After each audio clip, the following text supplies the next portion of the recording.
Greetings, adventurers, and well met. What is going on with our screen? Why is our game not showing up? Huh.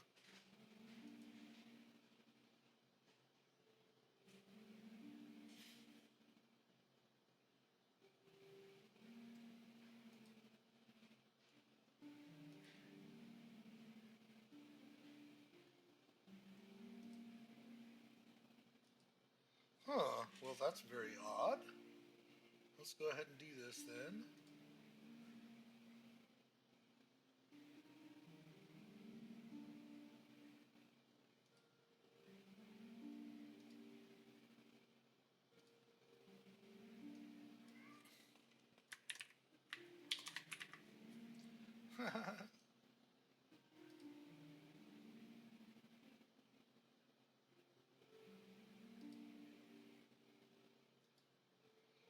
All right, there we go. For some reason, it was not wanting to show that.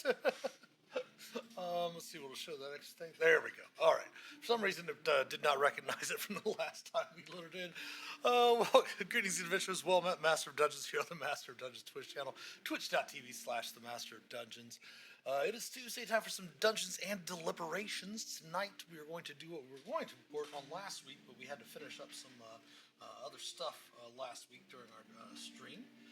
But we're going to be looking into this Jumpgate beta, which came out the weekend.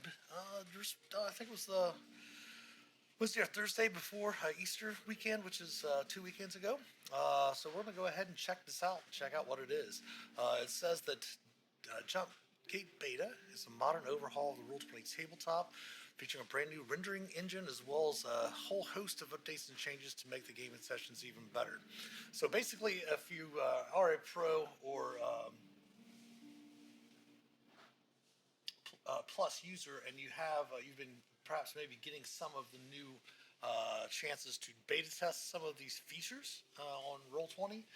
This looks like they put a lot of those into different the Jumpgate with a lot of these updates and changes there. So we're going to go ahead and opt into that. Let's see here. They'll have some known issues. We start using Jumpgate Beta. Pro subscription you should be able to start on March 27th. And they'll open it up to more of the Roll20 community on a rolling basis. If you're pros, you'll have a new option when creating a new game or copying an existing game, which is what we're doing. We're actually going to create a base room for our homebrew campaign world, for our campaign world that we created some 35 years ago. And we're going to start populating that with maps. We're going to start populating that with lore, all that stuff like that. So we have all of that in a homebrew room. As you know, if you watch our channel when we're talking about creating DM prep and creating rooms and stuff like that, I always like to create a base room and then copy those rooms for client games, for virtual D&D weekends, for online events, things like that. So I like to copy those rooms. That way I still have the base room is there all ready to go for if I need to copy them again, which does come in handy a lot, especially when you're running storylines, things like that for different clients and different online conventions, things like that. So that's what we're doing. We're going to use our old base room. We're going to clean it up once we get it over and copied and change some things around, delete some things, import some new stuff like that. So let's see, what you expect from beta. You expect to be able to play your ongoing games in Jumpgate with all of your existing content. Be a few bugs to be sure, and a few features will be missing, such as our revamped FX tool. That'll be added when the beta is ongoing.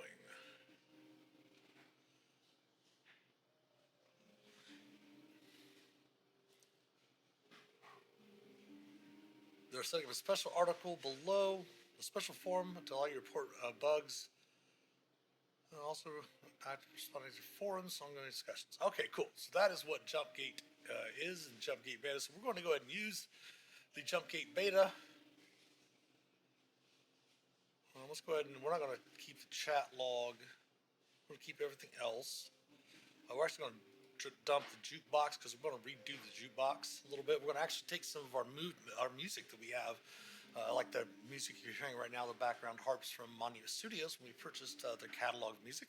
And we're going to start putting that into a lot of our game rooms instead of using the stuff that's in Roll20 because we don't want to get in trouble if we're streaming and somebody's music plays like from tabletop audio or any of the other things in there, and we don't want to get a copyright flag in case that would get us a flag on Twitch streaming. If somebody happens to know if that is usable, let me know. I really have a lot of other things besides stopping for just a second to check that, but we're going to add in some of our own Monument Studios music as well that we got there. So I think we're ready to create the game. We'll go ahead and use the Jumpgate beta. Let's go and see what it looks like.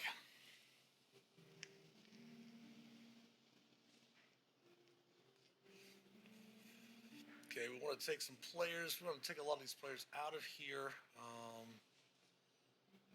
Since this is the new game.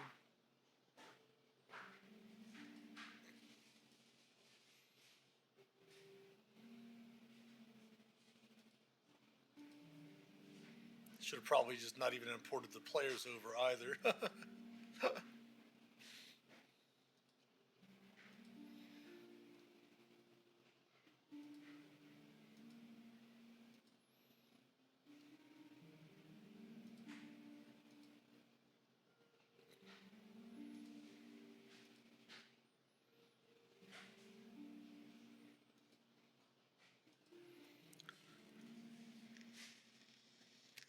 One of the things I always like to do is I always have my own marker set, so I have my own markers that I like to use. You can go to icons, the game, I think it's game-icons.net, and the same icons pretty much that Roll20 uses. They're just thousands of more of them, and you can use them and create your own token markers and such, which is what I've done for my own token markers there. We don't really need to mess with settings very much.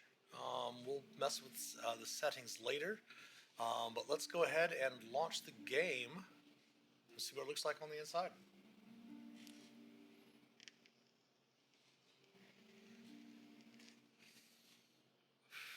Well, we don't have any feedback yet, so let's see what the change stuff is. Little toolbar.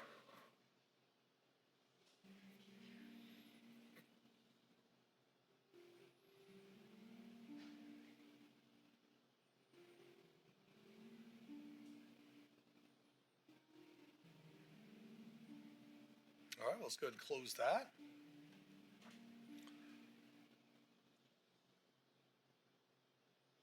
All right, we're not going to worry about closing that because we always leave feedback later if we want. Let's just see if anything else has really changed. Still have our art library access. Still have our things here.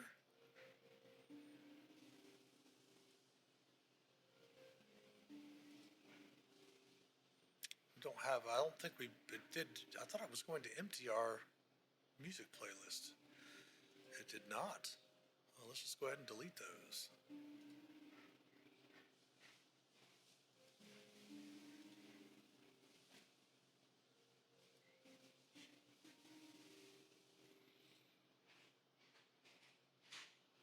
It does have our macros in here, which we have a couple different macros that we need to start adding to some of the other games. Like we have a dice roller here, macro that we can make available to all the players as well. Instead of having to come over and pull up your dice roller and do all this, and then go into advanced roller if you want to add anything. Basically, what dice roller is, how many dice do you want? We want 3. Okay, what type of dice? We want D3s. Submit, and then it'll give us a custom roll. Oops, we put DD3. Oops.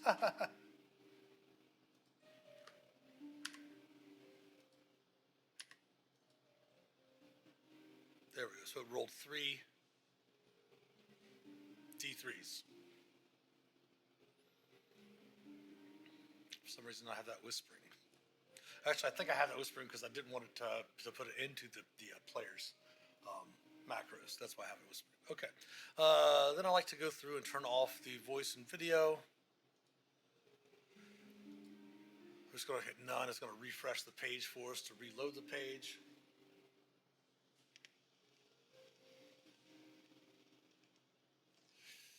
Mostly because we use Discord for voice and video. We might eventually start experimenting with the integrated voice and video in Roll20, it does become a little bit easier also to gather the um, the cameras from the players down here. The only problem is that I like to keep more of my screen open and then just have the names of the players and characters down here at the bottom. The avatars, some people put them at the top, but that way it just gives us a little bit more room. If we took down the videos and changed it to just their names, it wouldn't show, their cameras wouldn't show in the capture to put over into the OBS. All right, so far it looks just like normal so far. It looks like we might have some fog of war. Is that the same thing? All the commands look the same. They don't have the effects tool, which is fine. It's not that big of a deal. Ruler measurement's still the same thing. So you still do your lines and cones, so those effects are still there if need be, if needed. We just don't have the lightning, shoot the lightning bolts and all the stuff like that, which is not that big of a deal. Okay, so what we're going to do is go through and we're going to delete a few things here since we did make a copy of the room. So this is a different, it's going to have a lot of some of the old lore that we have, like our basic Pantheon that we worked on a few months back. It's going to have some of the new spells that we put in there. We made those 5 cantrips on one of the streams back in there, back a few months back, just basically kind of walking through how we're able to go through and use the existing cantrips that are there already, that are already fairly balanced, and just changing some things around a little bit, like making a lightning blade. This is called an arc blade. We actually made that cantrip for Scarlet 64's stream. She streams on Sunday evenings. We sometimes will raid over there to her stream occasionally, but we made that for one of her players who was lightning based. And it's basically very similar to a green flame blade, where when you hit the monster, it has a chance to jump to within 5 feet, another creature within 5 feet of it. We just made it lightning instead of fire damage. But we're going to keep most of those. We're going to keep any of our magic items. We're probably going to go through. We've got some of our own creatures that we have for our campaign world. We're going to add a lot more in there. We have our all of our green skins in my campaign world. All of the orcs and goblins. The majority of different, like when you think of like Drow and Duergar and goblins and orcs and hobgoblins and such like that, they all were actually were created from the other races, like from gnomes and dwarves and humans and such, and elves and such like that, and were warped because of the chaos. And that's kind of what created those creatures. So they're all, come from the player character, the commonly used player character races. So we'll add a bunch of that stuff in there. We'll probably change. We won't need to take out any NPCs. We'll probably drop some of the stuff. Let's just archive some of it. Some of it we'll archive, and some of it we'll just get rid of altogether.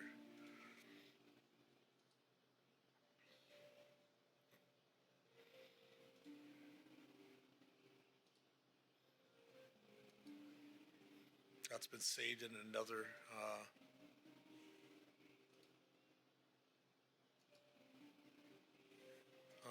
All the characters are saved in the other room, so we can go ahead and delete those as well.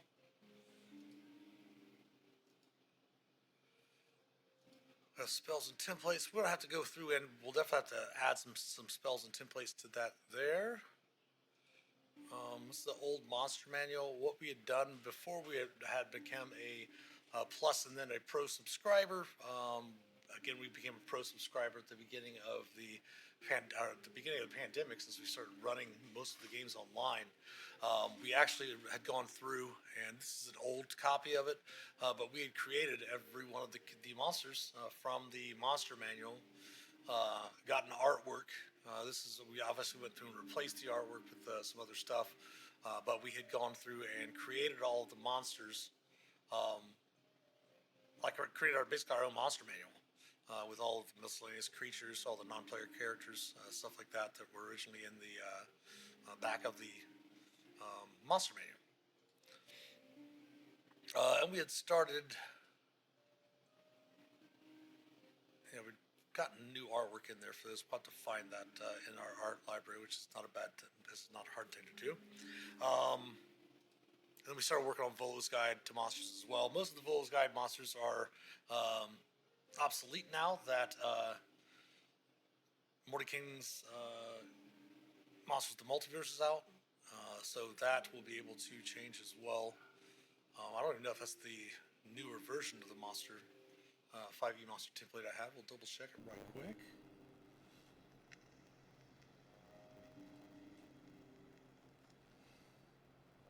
Yep, that's the new one. Okay, cool, perfect. And what we're eventually going to do is, because of the fact that we can pull in, let's go ahead and drop the monster manual, delete this. Again, we did copy it from an older room. We're not going to, deleting this stuff is not, hold on a second, cancel. Deleting this stuff is not going to delete everything from the original room. It's just going to delete everything from this room. I don't think we need the temp monster folder. That's old stuff.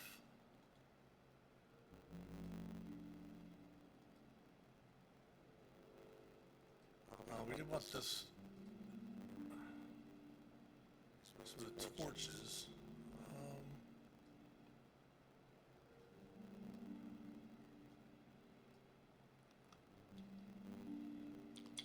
I think those will radiate, actually do radiate light. So let's check that here.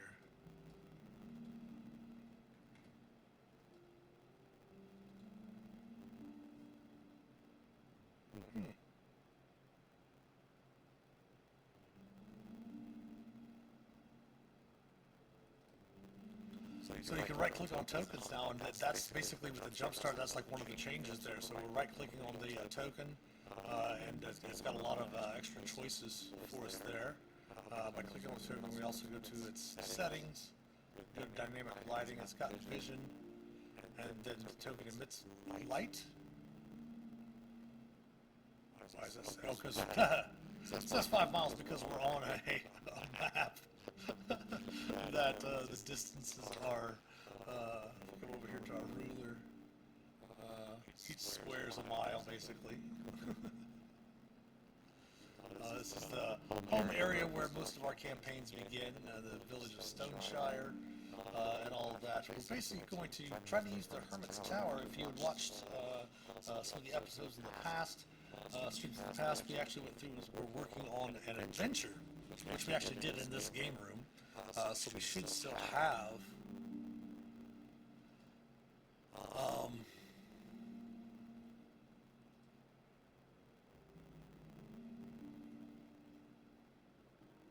I was working on the gazetteer for the region for the players. Tower of Lore, yes, that was the adventure that we went through. Basically did an outline of every part of the adventure. How long everything's going to last and stuff like that. And we're probably going to use that as the basis for our homebrew game once we get that started. Hopefully again sometime in June or July. We're still looking for the players. And that will take the place of our dungeon delving stream on Thursday evenings. It'll be a 3-hour stream every week, hopefully. We want to get 4 to 5 players, 6 at the max.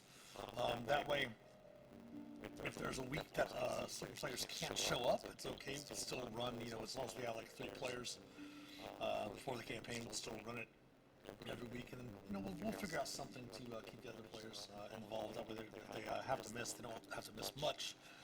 And we'll probably run milestones as well, just so that there's less keeping track of specific experience points and things like that.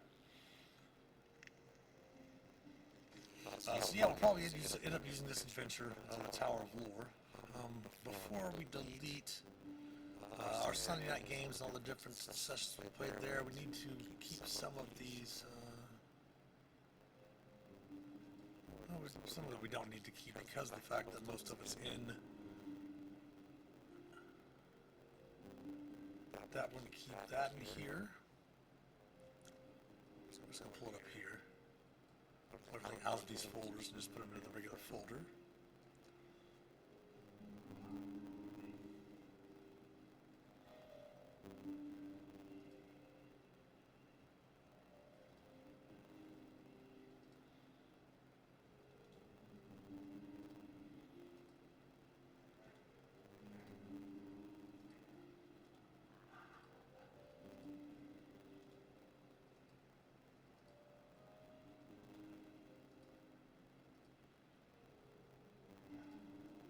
That one we can delete as well. That was just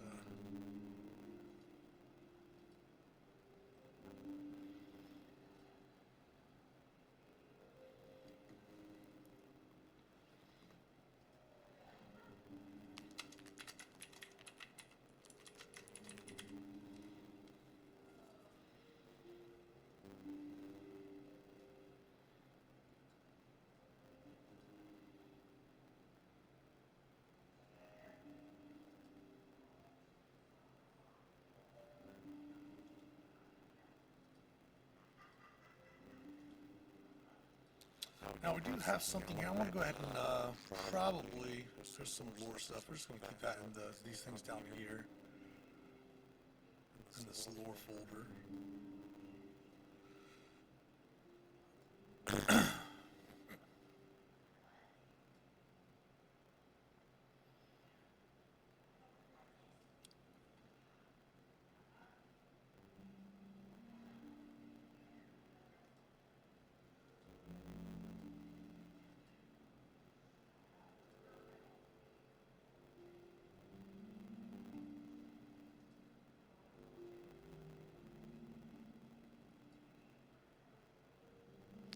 Now, I'm going to go ahead and fix this up just a little bit.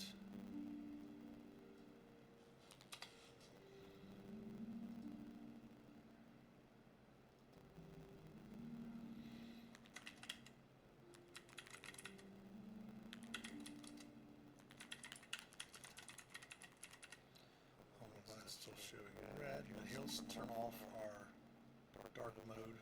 Oh, brightness coming in. We'll change this color back to why it's not default. Why it's not picking the whole thing up. There we go.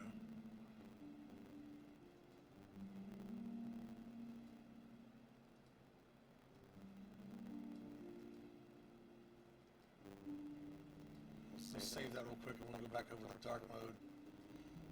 Love dark mode so much better.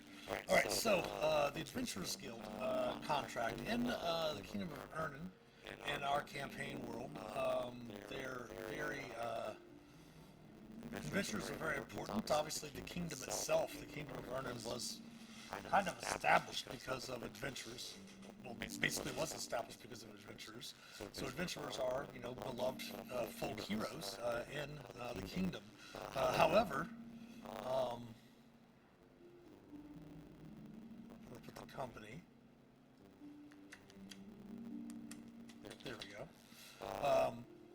In order for legal action not to be taken against adventurers, everyone that wants to be an adventurer in the Kingdom of Vernon must register as an adventurer. And when they have a company, they need to have their company fill out a Adventurers Guild contract. And there are Adventurers Guilds, different posts throughout the kingdom in different settlements and things of that nature. So adventurer companies can go and register themselves as an adventuring company. It talks about the different types of what happens with different items and armor, and what happens if any of the characters propose a mission that others don't want to take, or once the company's been contracted, stuff like that. Then they'll go through and I'm going to take all these off here.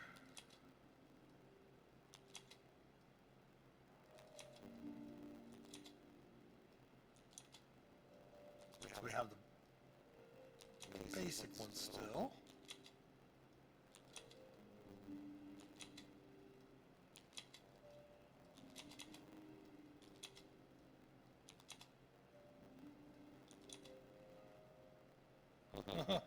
Oops. That was not supposed to happen there.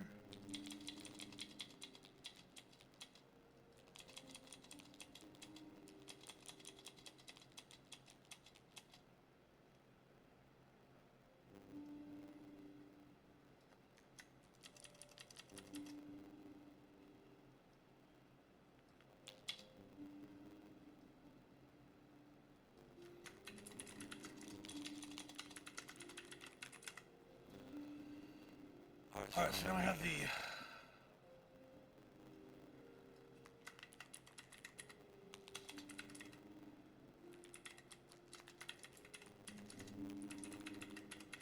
standard adventure skill contract that we always duplicate, copy, and paste. So we'll save that over here as well for some of the lore.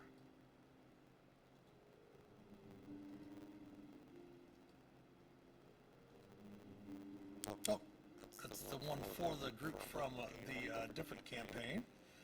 We can delete that one now.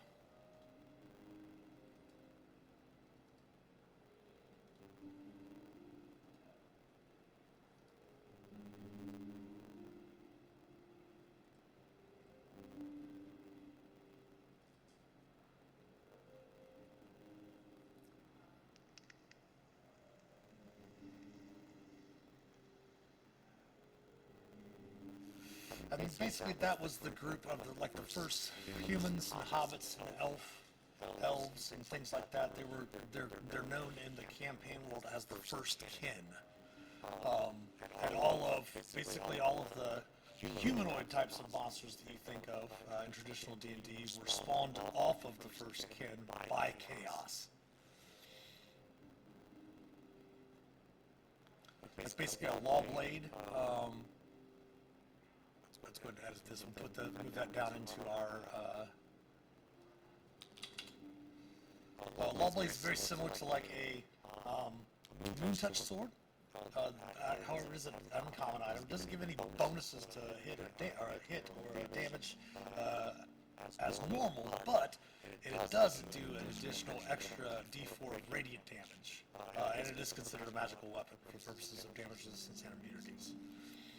So we'll move that down to magic items.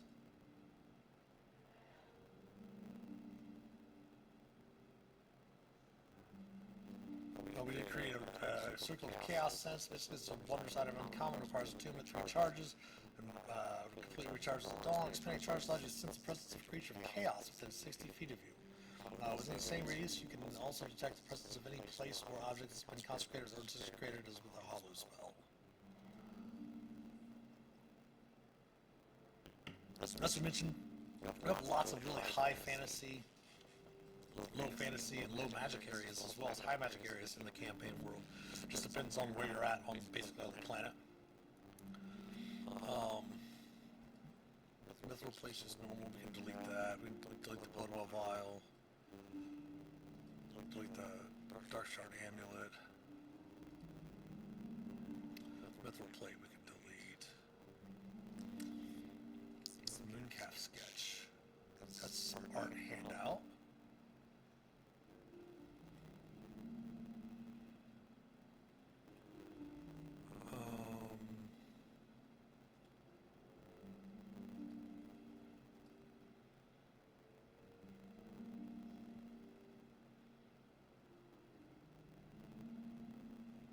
There's a lot of things we can delete down here.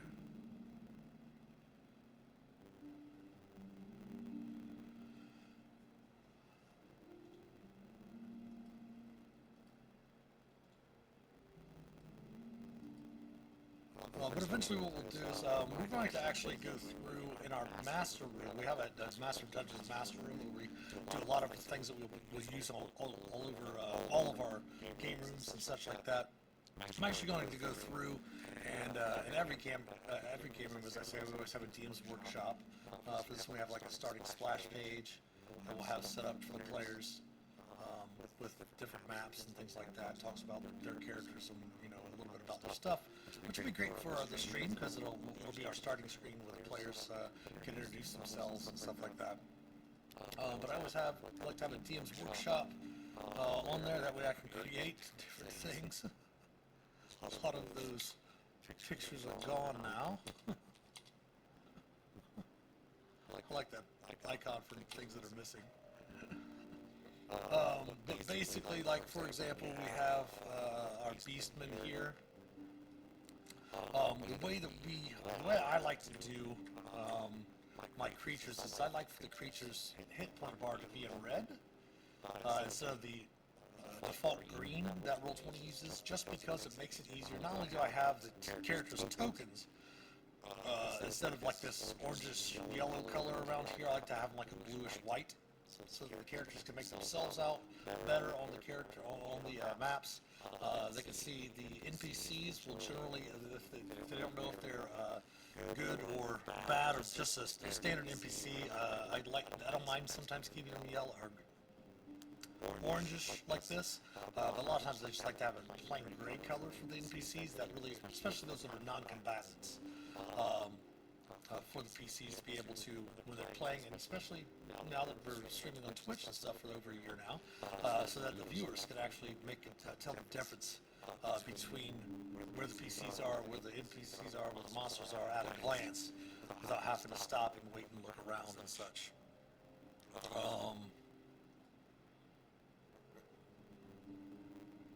So some of the stuff we're going to go ahead and bring out.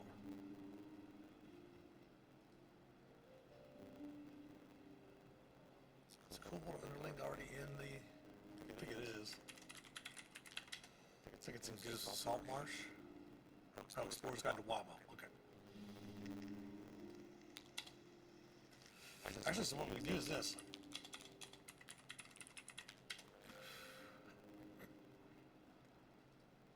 I'm going to open this character sheet.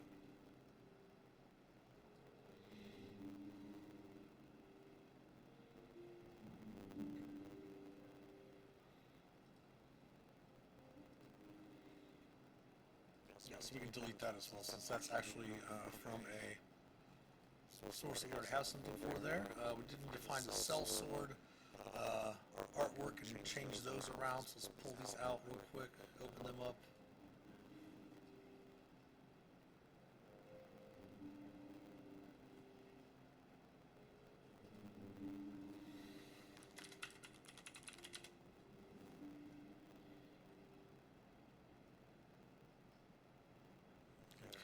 So we can change those since we got rid of those.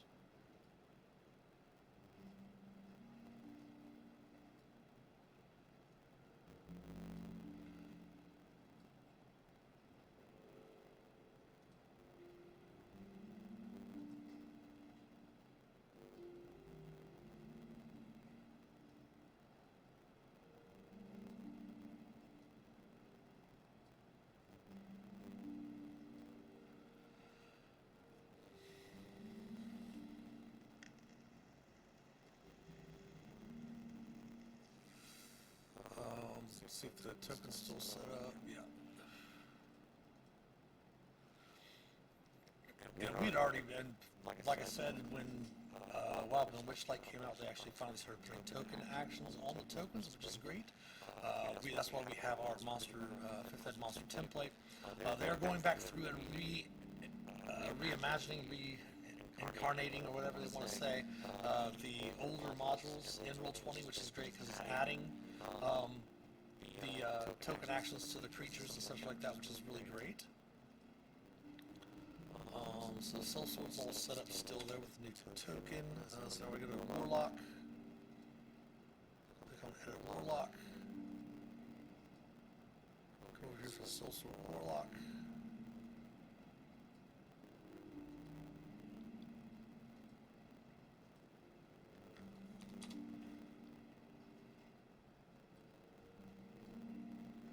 That is still working properly.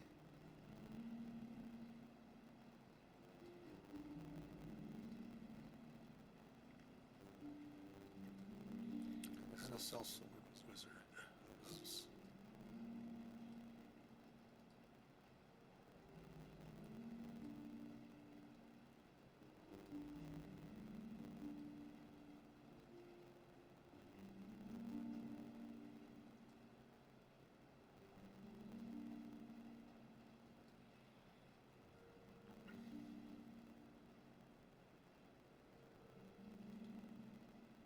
Nothing that folder now, we can delete that. What we're going to do is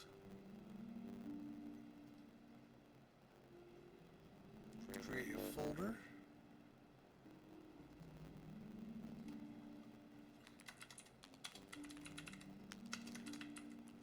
Now see, that's something that's already different from the Jumpgate, the old one. The old one will still have the white box that will pop up here, the little white bubble.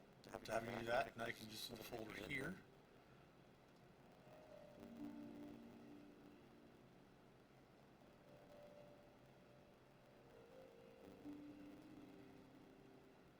Then we're going to go and rename this creatures.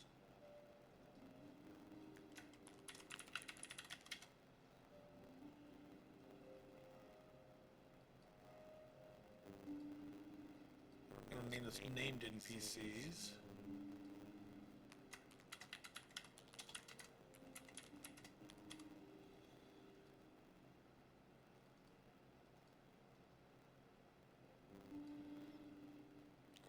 Take this template, put up there as well, so that way we still have our 5e template. If there's anything else, we don't need a monster template.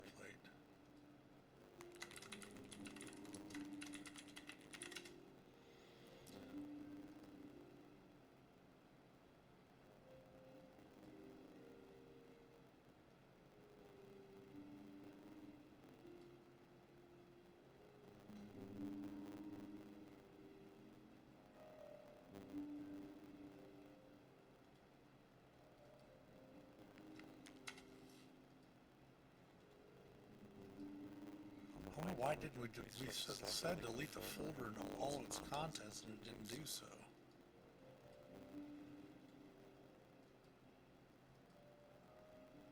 That's alright.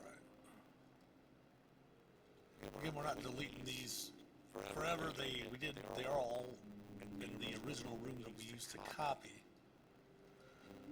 this from. We're just creating like a, we're not adding anything that's not really, pretty much this is going to be a blank room that's just got to have homebrew stuff in it. Then when we go to copy the room itself for a specific campaign, then we'll be able to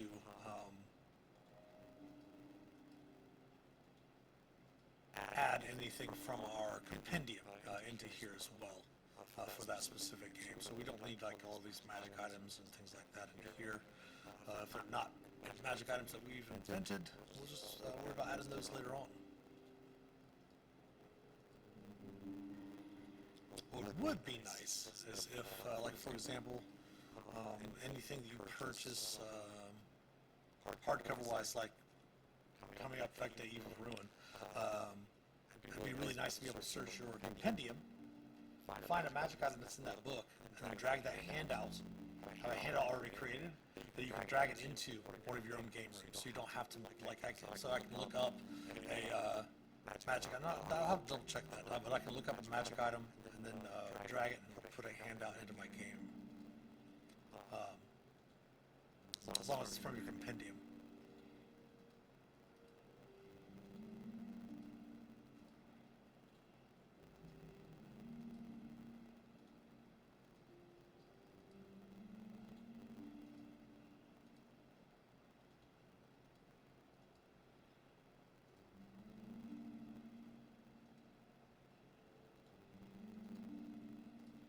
That was named Mysterious Note because it actually was a mysterious note.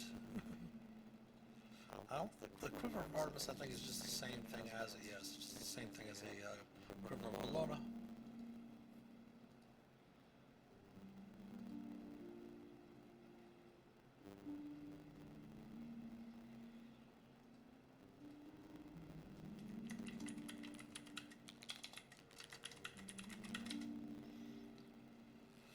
So I thought, okay.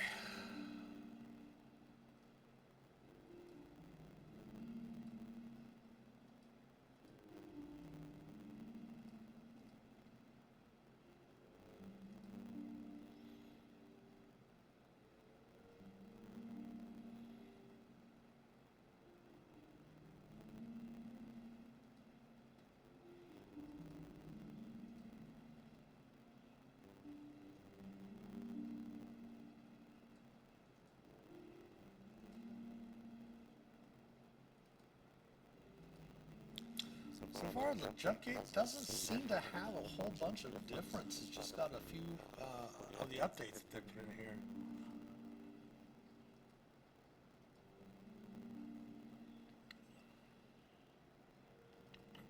I really don't need those lights in here.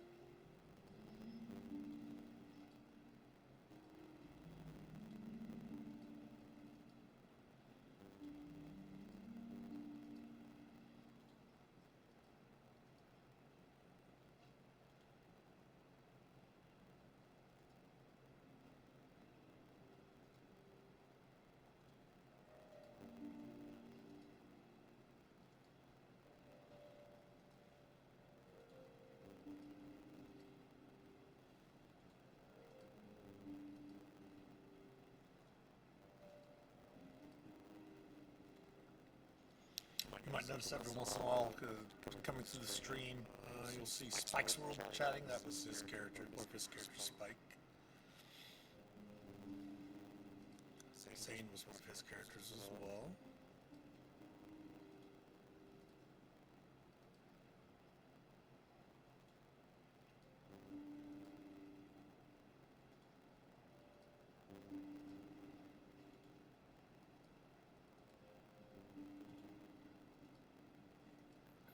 There are a lot. I'm going to go ahead and drop. We don't need these.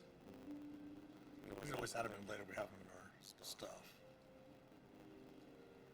They put the maps in here already? Yes, they did. Okay, that's what those are. We added a bunch of random, some of the awesome, really cool generic map packs and things like that. We do have dungeon tiles maps as well. We'll probably go through and add those also.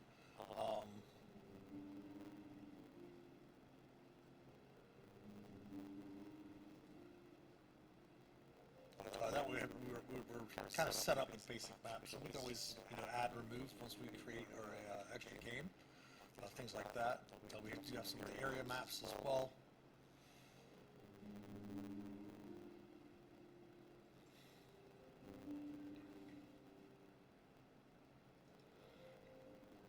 But we can go ahead and delete these folders.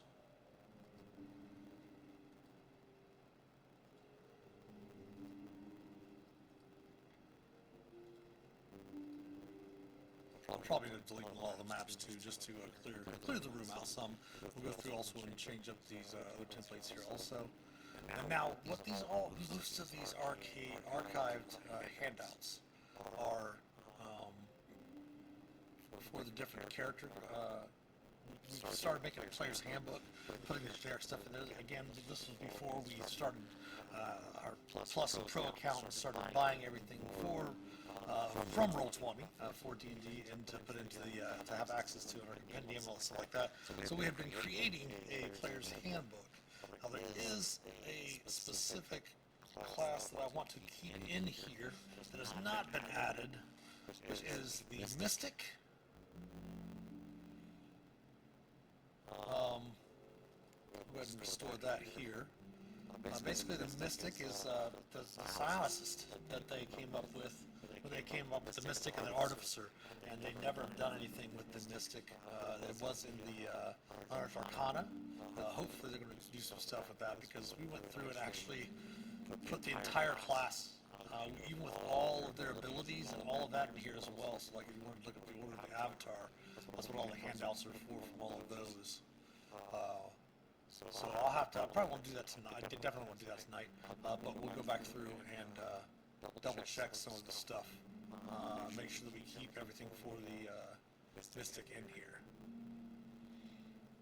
Because we like to use stuff like that for our campaign world, especially considering the magic itself originates from the planet itself. Basically from the Chaos Gates at the northern and southern poles. And obviously, the closer you get to the equator, the lesser magic has sway. And then off the planet itself, there is an actual galaxy, solar system that's not in a crystal sphere. There's no spell jam. There's actually space travel, and psionics are used instead of magic off-world. Psionics work on the world as well.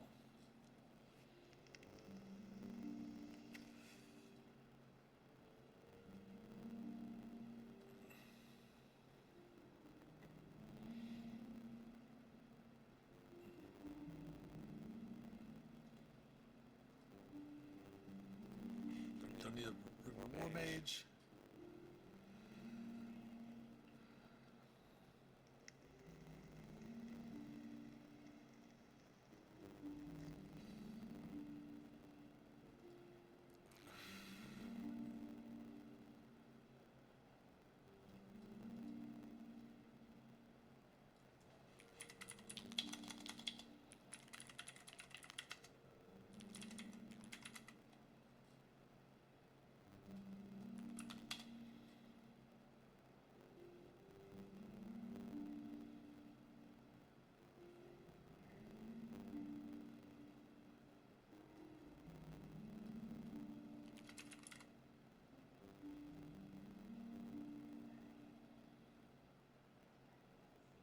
Just another uncommon spell. There's simple ways that you can make and turn, create simple magic items just from spells that already exist.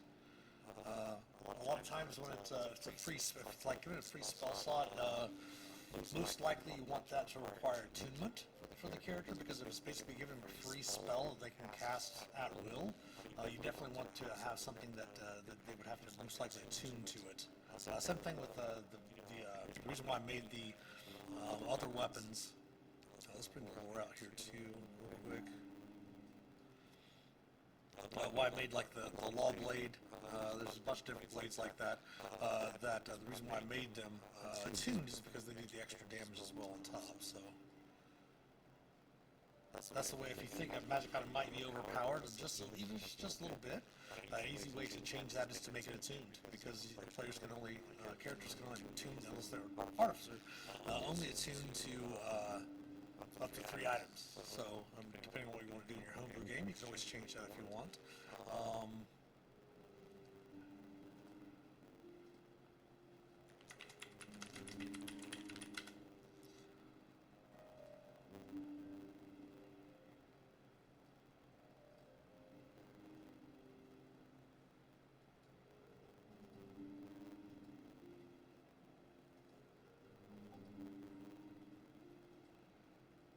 I can't remember. I don't think the Mooncalf was in here.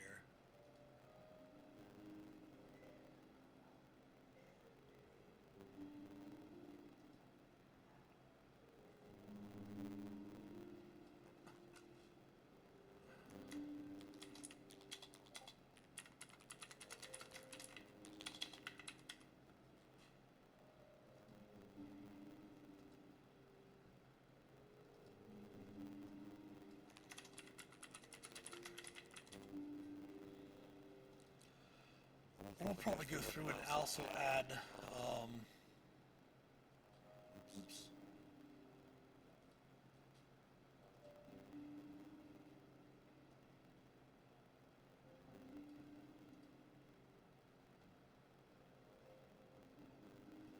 This is the old Winskite group. Let me delete that one.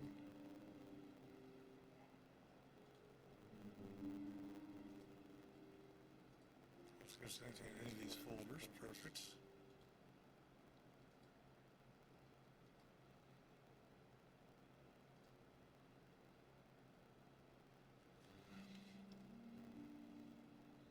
Now what I want to do for these is I'm actually going to go through, and we need to, these need to be updated anyway, since Dragons of Stormwreck Isle really updated a number of the conditions for D&D.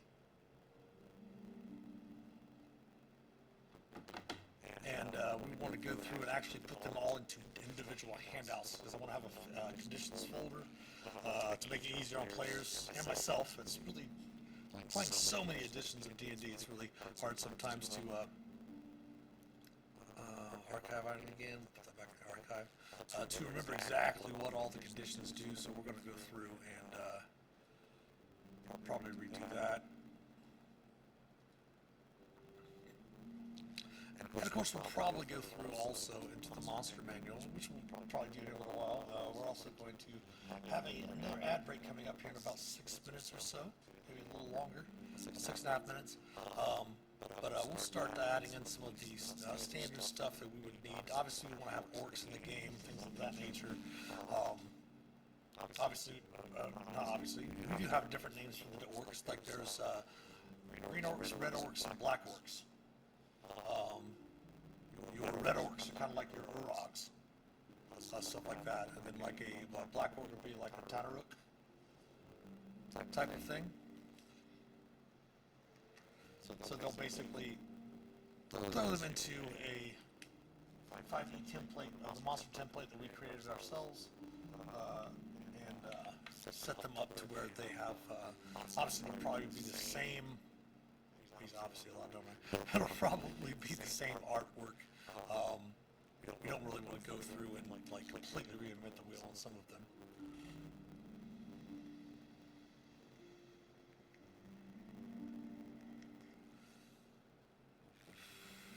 So we will delete that for now. let's go ahead and just do the conditions while we're here. Create a new folder. And they don't have it listed, which I'm going to actually put it in there because they don't have it listed as a condition in where all the conditions are listed. But surprise is actually a condition as well, like a combat surprise. Adventurers sneak aboard bandit camps, springing through the trees and attacks, surge swoops down the cavern ceiling, and those adventurers tilts nearly on. In these situations, one side of the battle gains surprise over the other. The team determines who might be surprised. If neither side tries to be stealthy, they automatically notice each other. Otherwise, the DM compares the dexterity stealth checks of anyone hiding with a passive wisdom perception score of each creature on the opposing side. Any creature that fails to notice the threat is surprised at the start of the combat. If you're surprised, you can't move or take actions on your first turn of the combat, and you can't take a reaction until the turn ends. That turn ends. See your turn and reactions below for informational actions and reactions. A member of a group can be surprised even if the other members aren't. So it basically is a condition that has certain things that are met, and then at the end of your turn,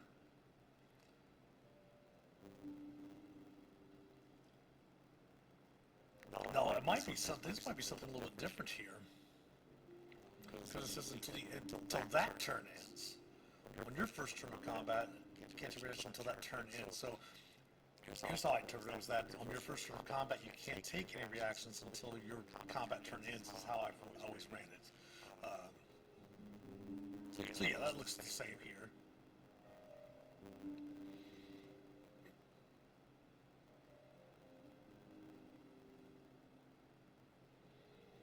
Yeah, that's the same, pretty much the same. So we'll definitely put the surprise condition in its own setup. So we're also going to do conditions. And then we want to get the one Planescape. Interesting. There we go. We're the ones from the D&D Star Set Dragons of Stormwreck pile, as that introduced the new conditions. Not new, but they changed some things, clarified some things, like your concentration is broken when you're incapacitated, which is not what the old, if you look at the ones in the player's handbook here, if you go down to incapacitated, there's conditions. Why is it not popping up?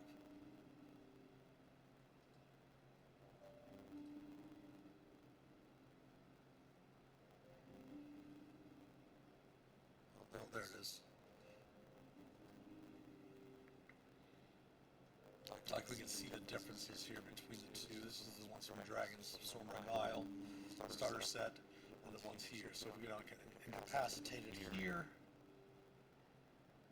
it just says an incapacitated creature can't take actions or reactions. With the older rules, they could still concentrate on something even though they were incapacitated. Now they've gone through and clarified in the newer versions. Now we do play a lot of AL, so a lot of the we do have an Adventurers League. It's rules as written, and you must use the most current, newest version of any rule possible. Obviously, if you're playing homebrew, playing your own just regular D&D, you can use whatever rules you want as the DM.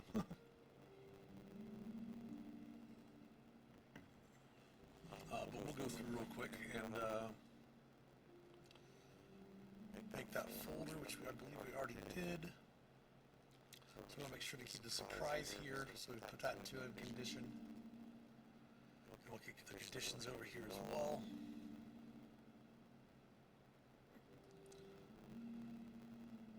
We can go ahead and delete this handout because we're going to make brand new handouts for everything.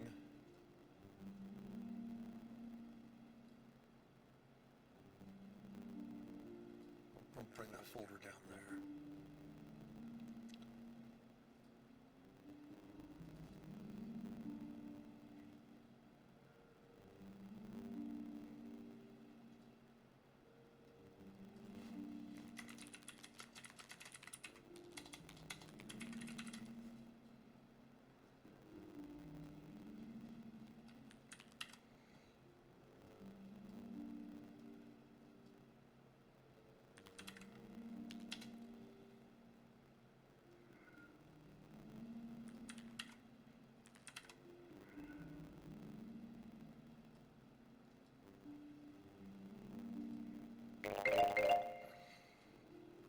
right, that is a notification that our ad break is coming in shortly, so we're going to go ahead and take a small break right here, and we'll come back and talk to you on the other side of the ad break. Stick around, please. Thank you.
Back on the side of the ad break. Thanks for sticking around.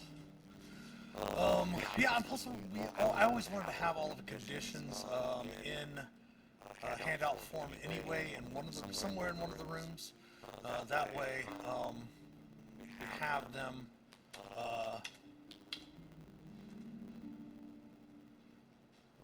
Let's do this.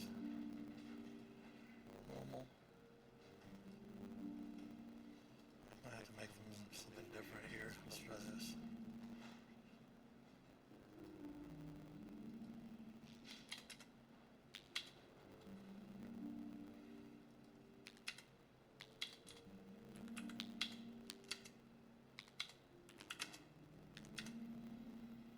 So one thing that bothers me about copying things from the Roll20 actual handouts in the compendium and putting them over into a handout in your own room, the formatting completely changes. Like for example, if I'm come down here, let's go through and just delete this whole thing. Go ahead and actually let's do this. We'll hit cancel. We'll delete this note here. We'll add handout. We're going to call it conditions again. Or notes on conditions as it was.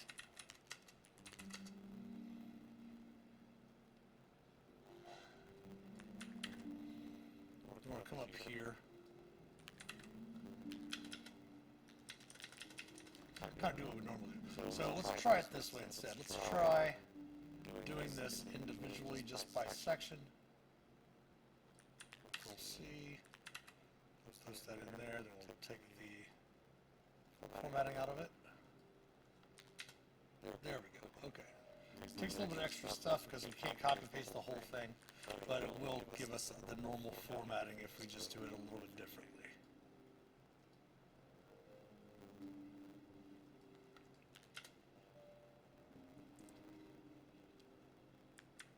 So just registering the space between the two paragraphs as part of the formatting.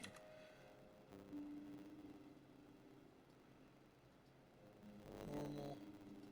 Okay. So, put that as a header 1. Even those that aren't, we don't need to bullet those. We're going to go ahead and put some bold on them.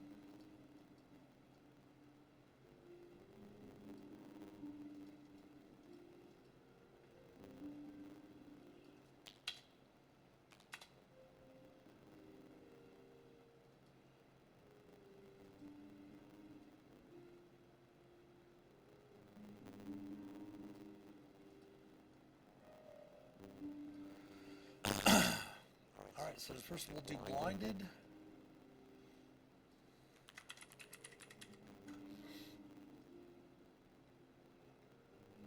What I was thinking of doing is, let me double check here.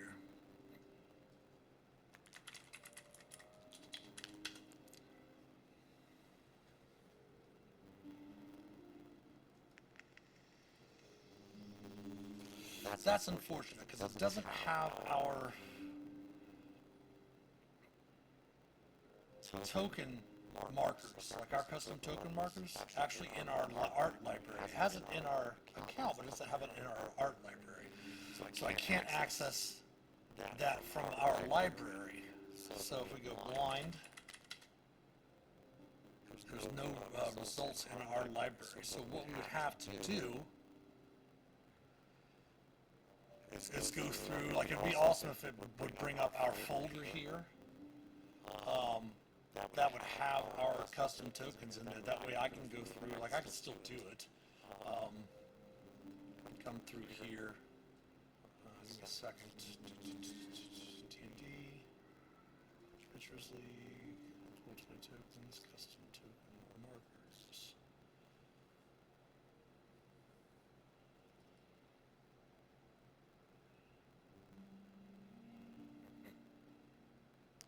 So what I can do is I can actually go through here and put, see if it translates over, we'll see.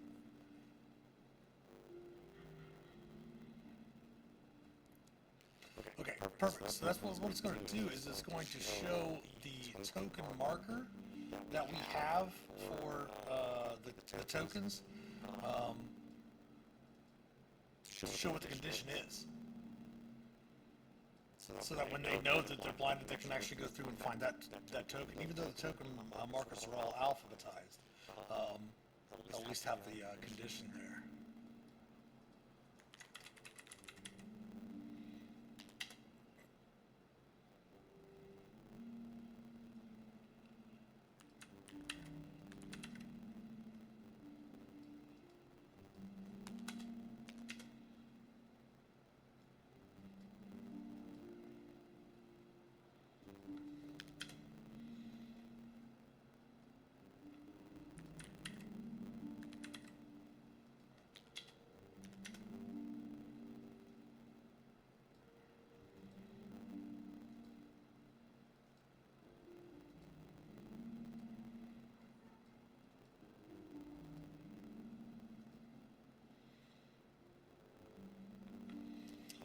if I'm how much is that?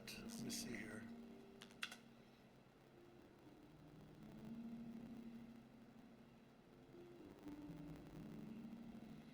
I do like that because it's going to give each one of the conditions is going to have a little icon on this. It's going to show you what it does. So I think I have stuff for every one of them: frightened, grappled, incapacitated. I think I have an incapacitated.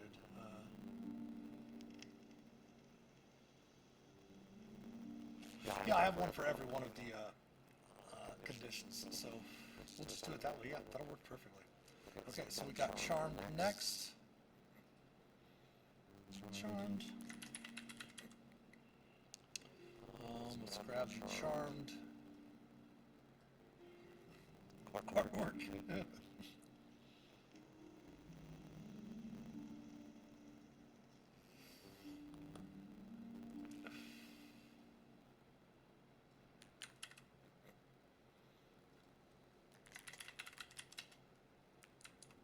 Oops.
I would have this condition only most times.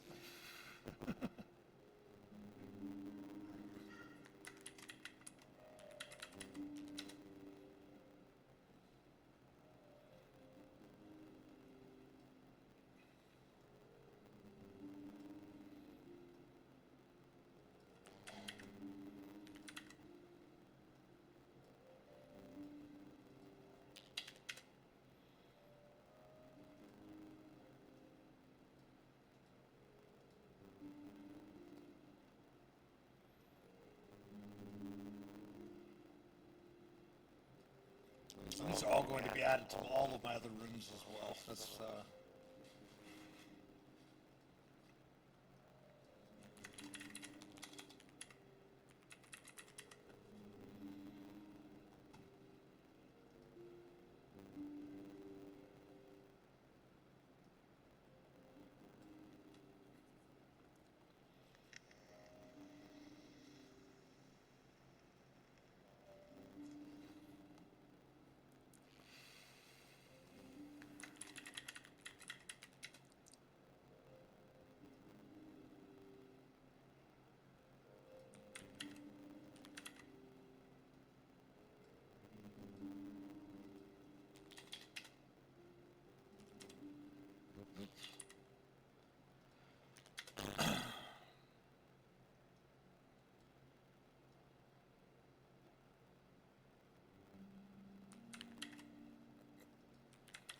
that's an important thing too that a lot of players, and I'm not sure if teams will miss it too, they're playing games, is that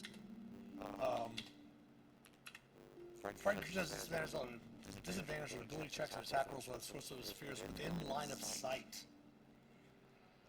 If the player moves, the PC moves to an area where their source of their fear is not within their line of sight, they don't lose the frightened condition necessarily, especially if the frightened condition has a duration. But they're still frightened, but they don't get disadvantage on their ability checks and attack rolls if the creature that they're frightened of, or the source of their being frightened, is not within line of sight.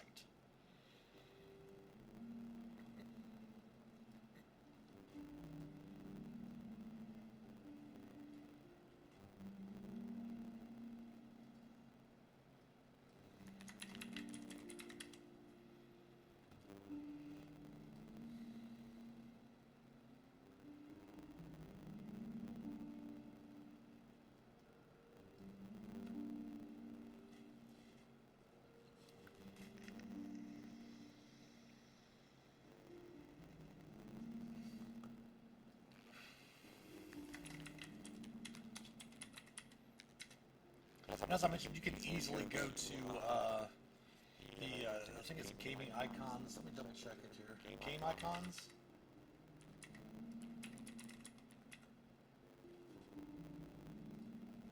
Yeah, gameicons.net, and there are 4,149 free icons right now for the games. Basically, what I did was I went through and took the ones that were they have all different types that you can download. All that they are all free. You can save them as you can download them as SVGs, you can download them as PNGs, all that different type of stuff. Great area thing there.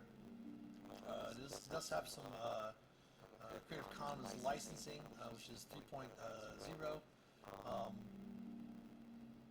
You're free to share. I don't share any of them.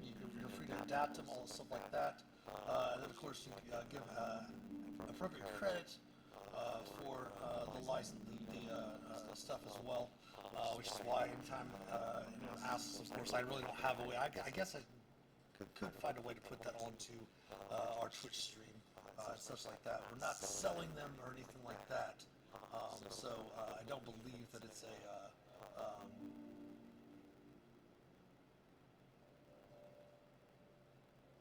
unless we're like selling them or using them in some other way.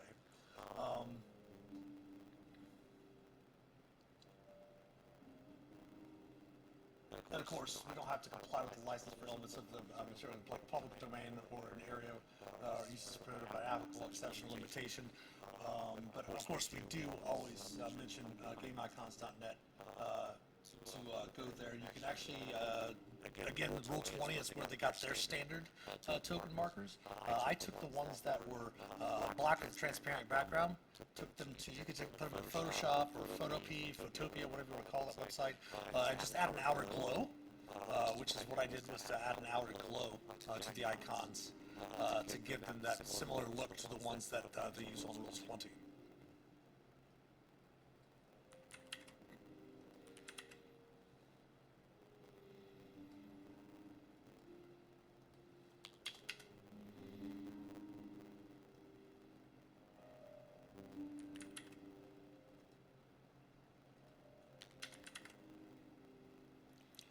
And see, we just, that's why I love doing these types of things, because I just found out something as well. For example, on Monday evenings, or I'm sorry, Sunday evenings, when we're playing our, currently we're playing the Shattered Obelisk, we have our Barbarian, Ulmer, has a tendency to, kind of get into, scraps here and there. So, for example, when they are grappled, they're incapacitated. I'm sorry, the grapple ends if the grappler is incapacitated. My apologies. Never mind. I was looking at that a little wrong, thinking of concentrating on spells and the like, stuff like that. So, that does not apply. So, forget I said it. Forced movement, yeah. They kind of removed forced movement out of the situation.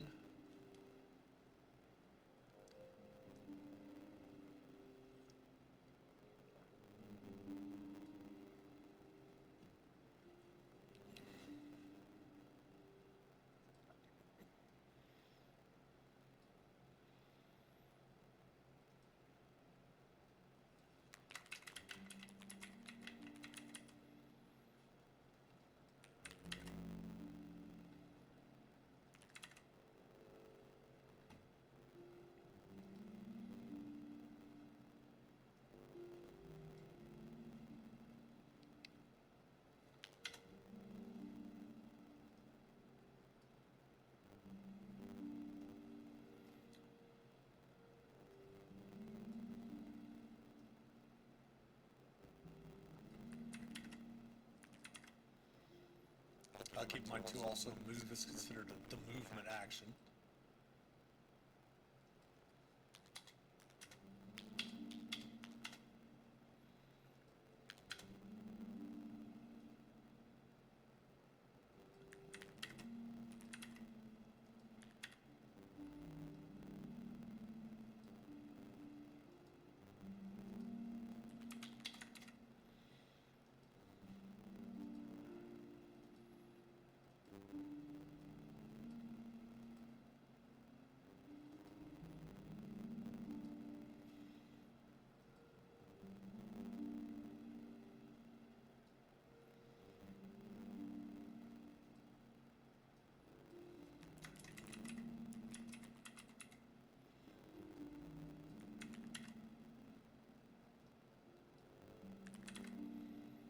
So I'm wondering, I think I worked just fine the same way.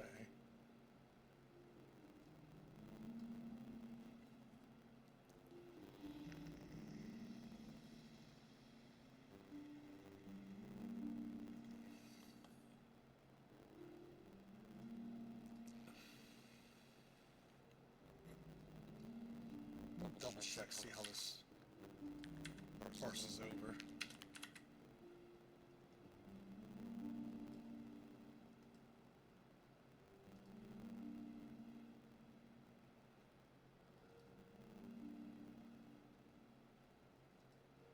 Nope. Okay.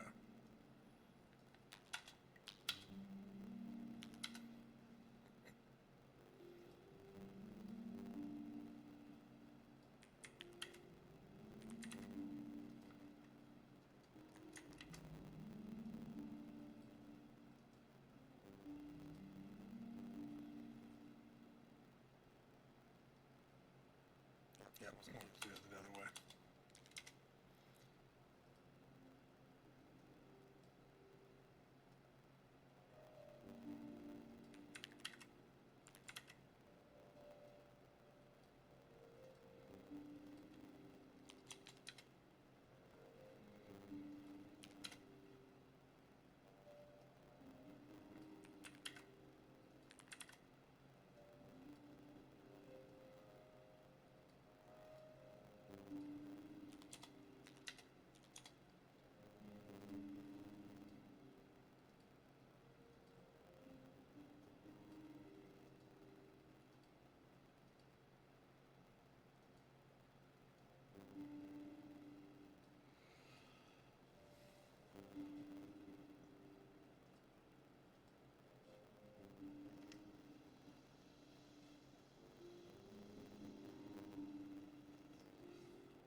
All right. Next we have paralyzed.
It definitely is my OCD that causes me to want everything to be set up. As you can tell from some of the older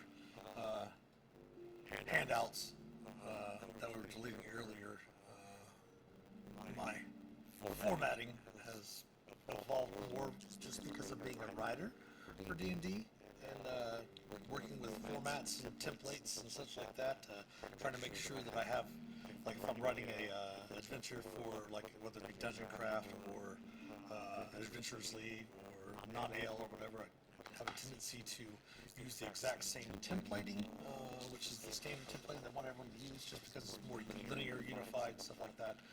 So I've been going back through a lot of my handouts and changing a lot of those around so that they're all as uniform as possible. Poison.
put in surprised after stunned.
Now what we're going to do is we're going to go back through actually and make this a little bit easier for the players as well.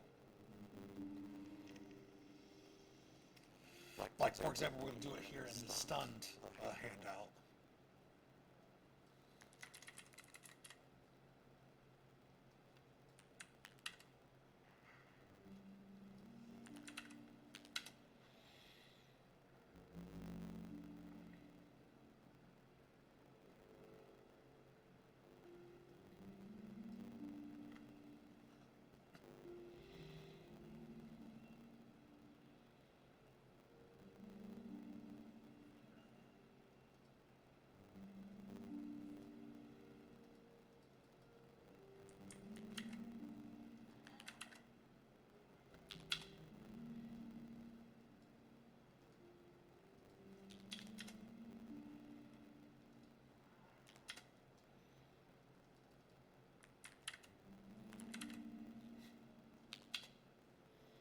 If you follow the channel and watch the streams with Roll20 help regularly, you can probably already know what I'm going to do, which is embed links to other handouts.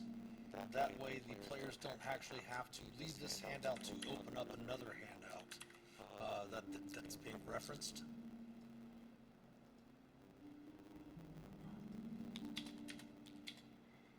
Alright, so let's put this here first. Make that the header. So what we're going to do,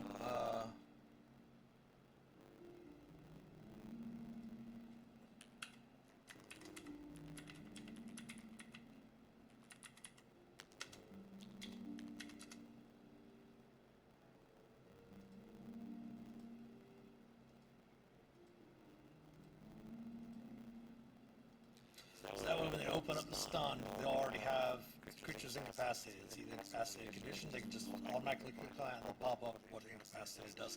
That way they don't have to go back into their journal and look for it again. But we'll go through it and on a couple more of these. We'll link some of those as well. Where it says see the condition, we'll actually just put in the bracket or open bracket condition, the closed bracket, that way it'll link it up for that handout so the players don't have to go back into the journals to find more, to open up another handout. They can just do it right from their the handout they're reading.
conscious.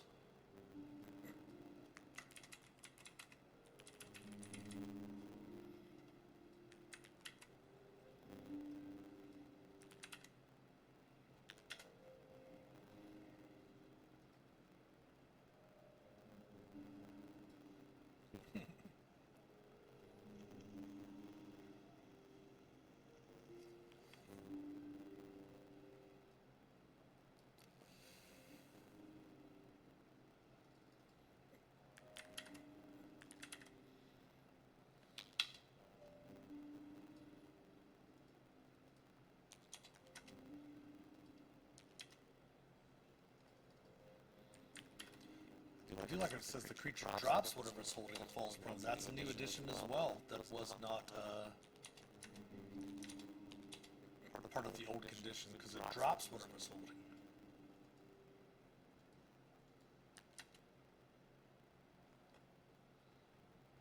We'll put the prone condition in there as well. Oops.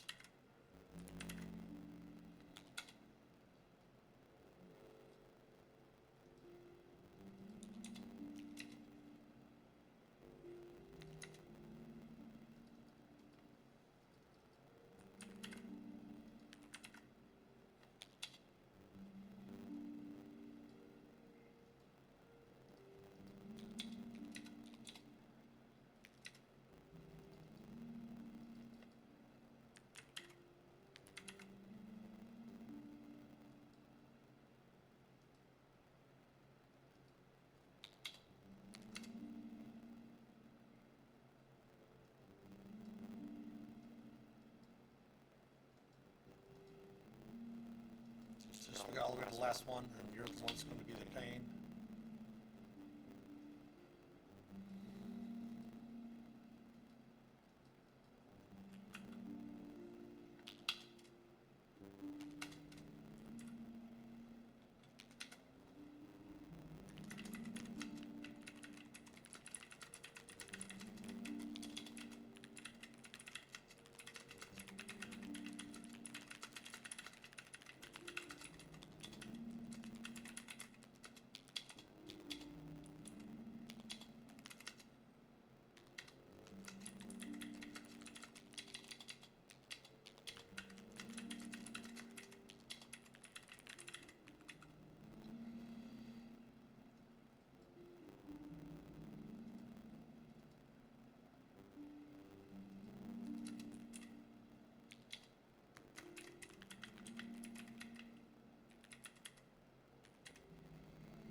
That's all the conditions we got in there. That's awesome. Let's go back through and we'll check restrained. There's no condition there. Prone. No other condition there.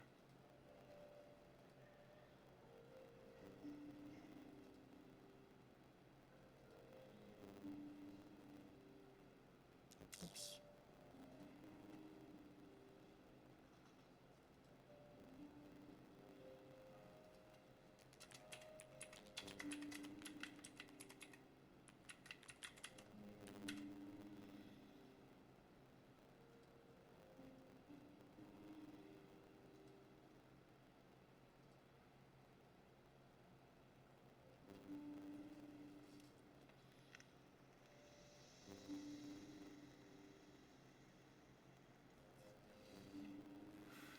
Now we could go through and link the heavily obscured area to an actual handout. It just takes us adding in links to the actual compendium, which we're not really going to do. We can actually put in, like, at the end of some of the hardcover adventures, they actually have supplemental rules and handouts and stuff like that. We can put in supplemental rules in the game room itself as well. Now, a lot of these things that we're adding into this room, we're probably going to add into a lot of our other D&D based rooms as well, like the condition handouts, some extra supplemental rules handouts for like underwater combat, things like that, actions and turns, stuff like that. And players can search those in the compendium, but having them in handouts in the actual room itself sometimes is a lot easier because players forget that because not all DMs share all of their stuff, and it is limited to the number of players that you can share stuff with. So having those things in the game room is very, very handy for the players and for you as the DM as well.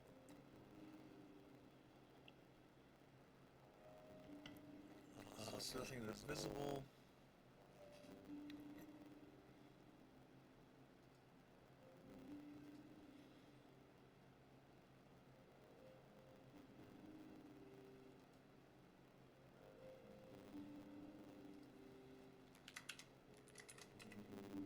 Oops.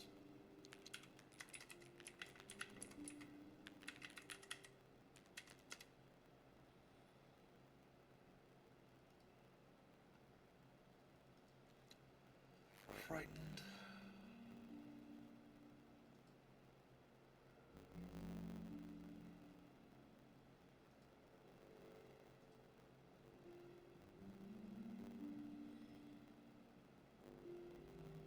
Another thing too to remember, charm does not mean that the charmed character, unless it specifically notes in the effect of the spell, that they'll turn against their people that are already their friends. So just because someone gets charmed with a charmed person doesn't mean they're going to turn around and attack their companions just because someone, their new friend, quote unquote, that's charmed them, says to attack them. That's not going to, that should not happen.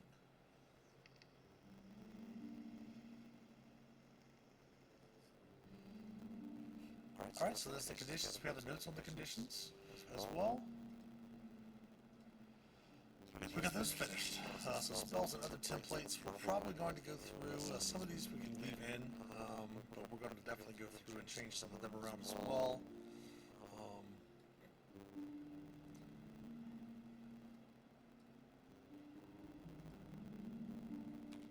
We're actually probably going to get new icons for those since we used some older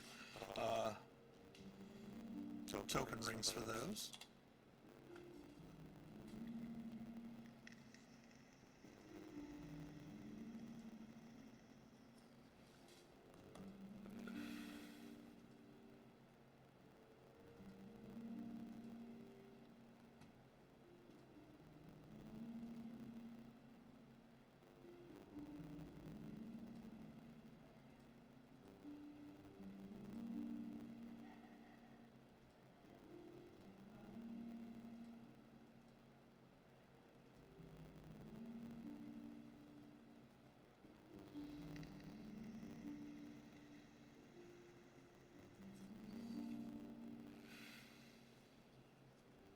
Some of them will take and use a template for, an existing creature that's already there.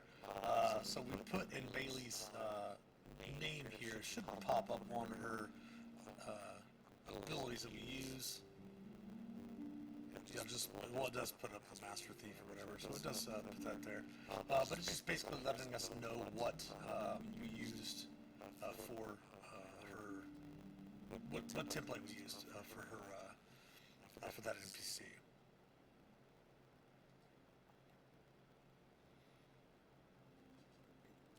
Turn that down.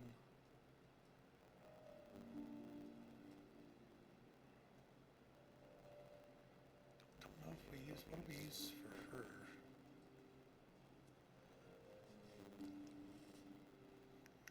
Maybe use a noble background for that one.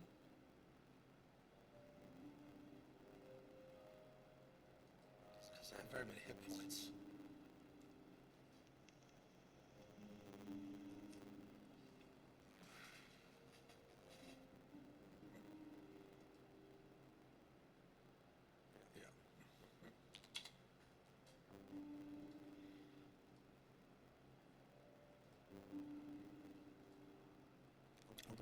that folder and its contents.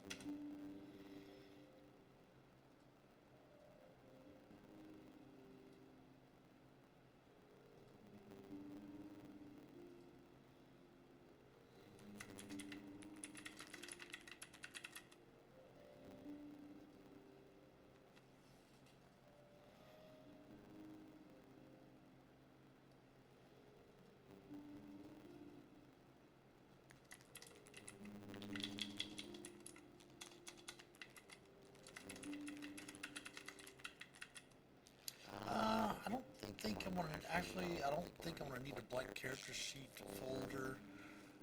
That's just something I used to do when you log into Roll20. You should be able to see in your journal plus character tab should be there for you, to where you can create your own character sheet. I put blank character sheets in my room. I just have a habit of doing that before they put the tab in there, because a lot of players at virtual D&D weekends would use, and sometimes a lot of times in client games, would use D&D Beyond with the Beyond 20 app for Chrome or Firefox to link their tokens and their character sheet basically in Roll20 to their D&D Beyond sheet. We are doing a thing with the streaming games, or I'm going to be having everyone use the Roll20 character sheets in games. That way they can take advantage of all of the different macros that we have in the game room and all of that. Worked on showing them how to do using Roll20 to help them out. Actually, we did a stream about that a couple of weeks back about how to build a character from scratch, how to add things to your character sheet, all of that. So we're not going to worry about putting in the blank thing, but we are going to blank character sheets. But we are going to put in this folder.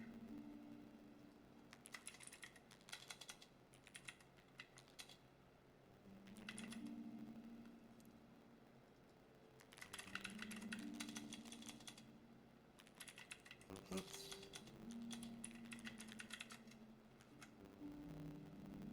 And in there might help. We'll put this down by underneath the player characters, and then we are going to go ahead and add handouts here. Just journal 1.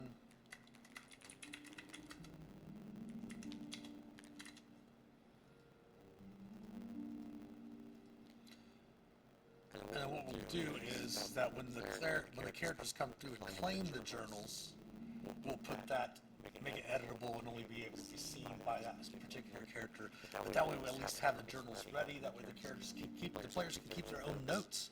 Actually, in the Roll20 game itself, again, there are lots of different VTTs that have a number of great things that Roll20 might not have. They're adding so much into Roll20, which is awesome.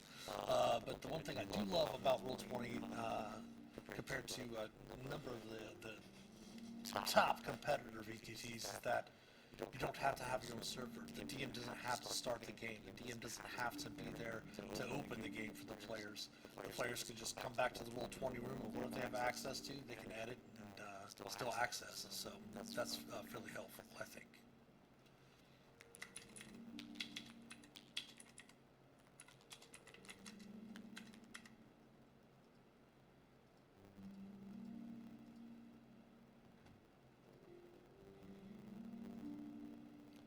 We're just going to create 6 journals because we will not have more than 6 players in a homebrew game.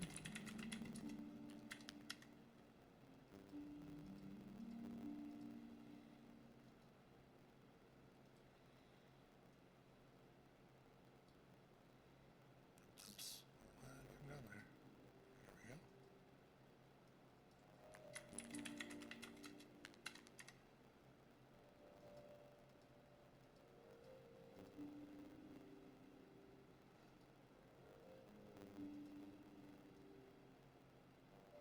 And something too that I've saw a few of my friends that have been using Roll20 extensively recently, but they're still learning, is keep in mind that if you're the room creator, hey Nerdy Sakura, how's it going?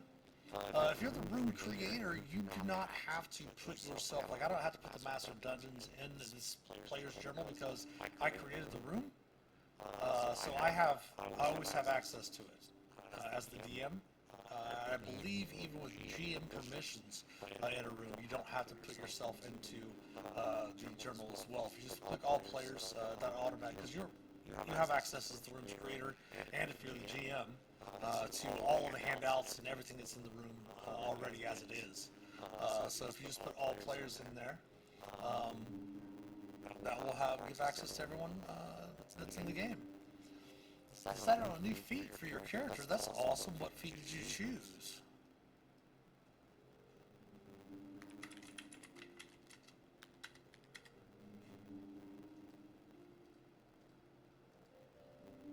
Oops.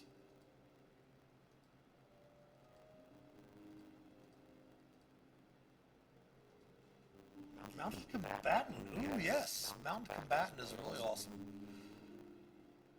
Definitely be on the lookout for a Saddle of the Cavalier.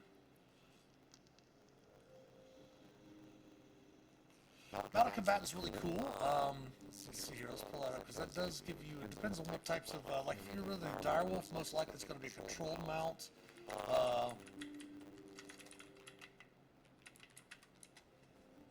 I think direwolves are beasts. We'll pull that up there.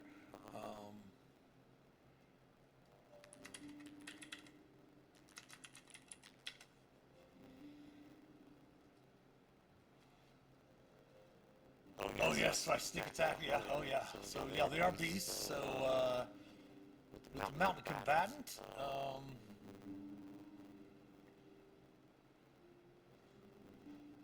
that is the feat itself. You have advantage on melee attack rolls against any unmounted creature that is smaller than your mount. You force an attack target your mount to target you instead. And your mount is subjected to an effect that allows it to make a dexterity saving throw. It only take half damage. This test takes no damage if it succeeds on the saving throw. Only half damage if it fails, which is really, really cool. Yeah, I was going to say, if you have a magic item like that, it's really cool. Something else is always think of the Awaken spell. Which lots of druids have access to that. It's in the Staff of the Woodlands ability. It's a spell that they can cast. I think it's 5 charges out of that. But your beast or plant, you can give them intelligence of 10, which makes them intelligent mount. So you have other options, like, let's see here, combat.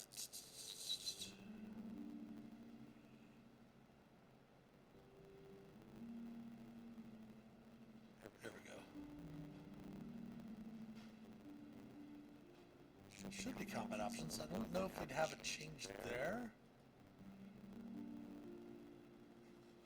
In the this is the Dragons of Stormwreck Isle, which has the most updated rules.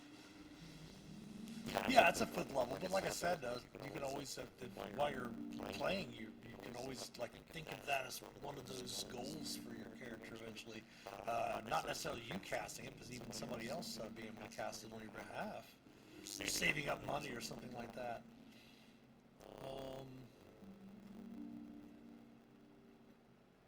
I think they have a mounted combat in the combat section here.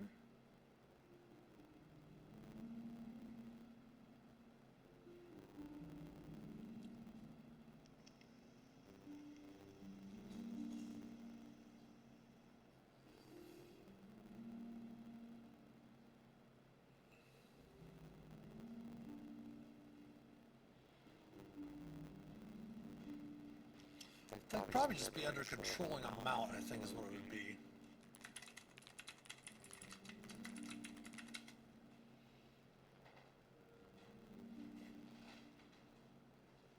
Oh, no Druid War? Well, hey, you know, there's, Artificer can eventually, if you're, are you playing, with your rogue, or are you going to be playing, like a, Arcane Trickster, or are you going to play a Thief?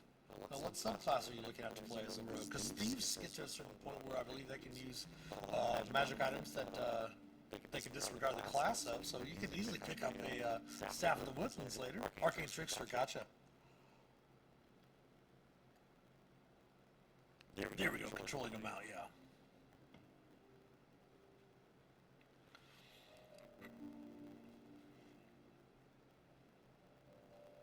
So yeah, it's got a lot of information just to make sure to check up on, so that your DM, especially make sure your DM knows about it as well. For the controlling them out, especially when you have like you control them out, or they can act independently, and all of that stuff, so that your DM is aware of all of that. Because mounted combat in 5th Ed is pretty fun. It can be very fun, especially if you're a paladin that has a Dragonelle, with Dragonelles having flyby. It's really important for the DM and the player to be on the same page with mounted combat, because like if you're controlling them out, it acts on your initiative, it's acting independently, it goes on its own initiative, and if it's acting independently and goes on its own initiative, you can't have it move on your turn to fight something and then move away. It can only move on its turn. It can take a readied action to use movement, but it's only one reaction, so it can't move, stop, let you do an action, then move again, since its reaction just does one thing. So that's definitely something about making sure that the DM's aware of, yeah. Nice, very cool.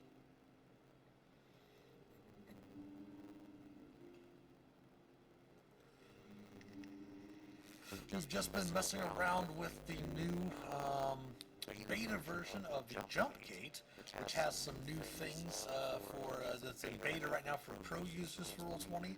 Adding some different stuff, and we're actually going through and creating a base room for our homebrew campaign, for my campaign world.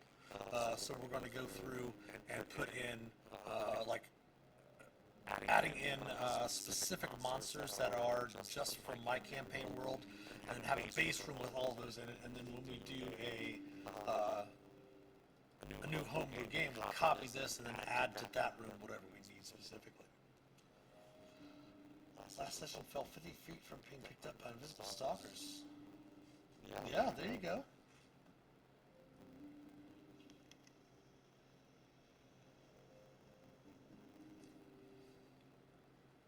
That's very, very cool.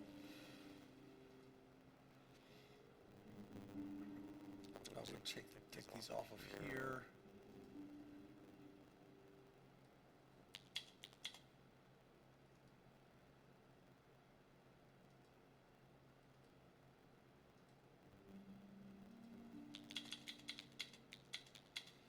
Again, we had created that room that we copied. We had created that during the pandemic. We had started a Discord server called Lesser Restoration Against COVID-19, where we got with healthcare workers and such like that, people over on the front lines, taught them how to play D&D, had them space to play D&D and stuff like that. So we had started most of our stuff here based that long ago, so that's why I have to update some of the stuff here. So we did create our basic 5th Ed Pantheon that we're going to use. I think we just brought in 4 of each of the deities. We brought in some non-human deities. We brought in some of the deities of chaos and evil, some of the deities of neutrality, and some of the deities of law and good. We're going to go ahead and go over to our... Oops, no, we're not going to do that. We're going to come over here to Transmogrifier.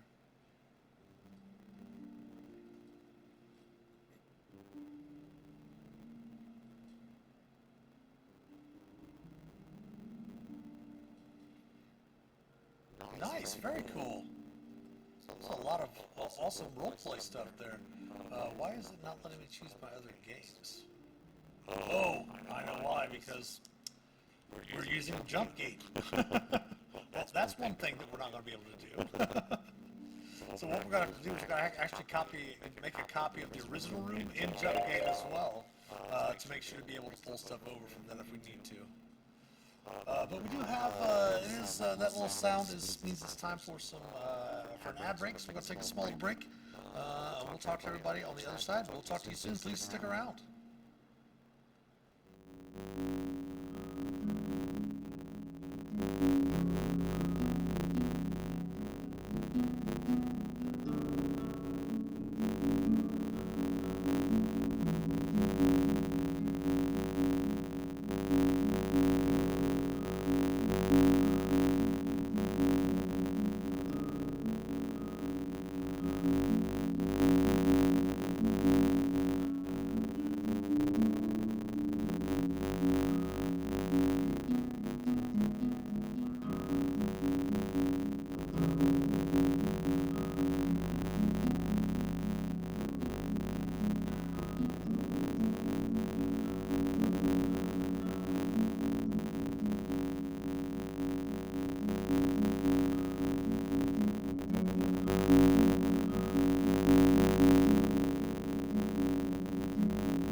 back on this side of the ad break. So we've got a few other things we're going to be working on. One, we're going to have to go through and create a Jumpgate copy of the old room and just leave it as it was, not take anything in or out of it. That way we can access, because one of the things that we just found was that if we use the Jumpgate to jump over to that, this portal, to use it as a, to use and test the beta, we'll have to only be able to transmogrify stuff with our transmogrifier from other jump gated rooms that are jump gate enabled as well. So we'll jump over and do that between now and next week. Next week we'll probably go ahead and continue working with this project. We'll maybe work on some maps. We'll go through and create some monsters. We'll talk about other things you can do in Roll20. We'll add some of our homebrew monsters to our journal. We'll work on some lore. We already started with the Stoneshire region here, with putting the gazetteer together. So we'll go through and do we have a handout for that already? We do not. Well, we do have a handout for it. We just don't have it anything filled in on it yet. Okay. But we'll go through and we'll talk about Prime Dragon Bright, Jubal, all of the different members of the Pinnacle of Light. We'll add some of the area, some stuff in there. We do have some Stoneshire stuff. We gotta update this area as well. And then we have, of course, the climates and geography. We have a lot of the different regional areas in here, as well as the towns and villages and landmarks and the specific locations. We're probably going to, like I said, put the Hermit's Tower together as the Tower of Lore, the adventure that we had put together a number of months back live. We just sat down in a couple of streams and mapped out basically a whole 4-hour adventure with each section, what each section details, to where basically the characters will go through and try to get to this tower and figure out what's inside there. So what we're thinking about, can't guarantee that's what we're going to do, but we're thinking about putting these adventures together, running the adventure, and then the night that we run that specific adventure, we're going to put it up on the Drive-Thru RPG. We can't put up our homebrew game world stuff on DM's Guild because that is all D&D focused, being able to use the Wizards of the Coast things. So if we're doing anything in homebrew world, we do have to put that up on RPG.net. Or Drive-Thru RPG, sorry. So we're considering that. We're not sure yet. We might do them a little bit after the adventures are finished up, but there is a plan to do that eventually.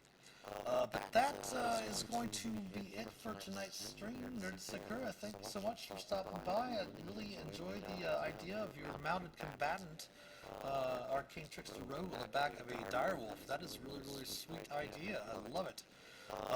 But thanks for stopping by tonight. Tomorrow we will be back with our Tower Talks of the Shifty Boar, 7 p.m. Eastern Time. We'll be going through and taking a look at the first epic that we had for our Dreams of the Red Wizards Obscure Devotion storyline for the Wizards of the Coast and D&D for our organized play system, the Adventurers League. So we will be talking about the Enemy of My Enemy tomorrow night, the very first epic, which is a Tier 1 and Tier 2 epic, I believe. I'm sorry, Tier 2 and Tier 2. I'm sorry, not only Tier 2 epic, multi-table event. We'll walk through that all tomorrow night. Again, it's going to be the first time I've read through it. I helped plot out the story for it. I was the story architect for the whole Obscure Devotion storyline. But I have not had a chance to actually read the finalized copy that is now currently up on the DM's Guild. We'll also provide a link for that tomorrow night as well. Once as we're going through and reviewing that adventure. But of course, thanks to all our supporters, especially our patrons for Patreon. I want to give a special shout out to Richard DeBoyer, who was one of our first patrons. He did complete his patronship this past week. For over a year, he's been supporting the channel. I want to give you a special thank you and wish him nothing but the best in the future. Thanks to all our other patrons as well. If you'd like to help support the channel, please consider becoming a patron or subbing here on Twitch, twitch.tv/TheMaster Master of Dungeons. We'd love your Prime subs also. The link to our Patreon page as well as our YouTube channel and all of our social media accounts can be found in the About Us section below here on Twitch. If you subscribe to us, if you would, please subscribe to us on YouTube. It is free to do. About 85 to 95% of the people that watch videos on YouTube continually go back to the same channels and watch them, but about 85 to 95% of those people aren't actually subscribed. So it is free to do, so make sure to click on our YouTube channel there and the links below and give us a sub there. If you want to turn on notifications, feel free to do so. But definitely if you can, sub to our YouTube channel. Is free. If you would follow us on Instagram, Facebook, Twitter, or X, give us some likes, retweets, all that good stuff. Every sub, like, and share helps us immensely. If you want to stay in contact with us, you can click on the About Us section below, hit that Discord tab, and join the Master of Dungeons Community Discord server, where you can help shape an accepting, caring, and inclusive D&D community. The merch store is also open. Anything you purchase from the merch store will definitely help support the channel. And of course, tips are always welcome, but not expected. Thanks for watching. We are going to raid over to our friends at Charmed Fantasy and check them out. They have create a lot of great content. They were up at GaryCon this year, doing a lot of fun stuff as well. So we're going to raid over to them. But thank you for watching, and as always, happy adventuring. Stick around for the raid, and we'll see you tomorrow night. Take care.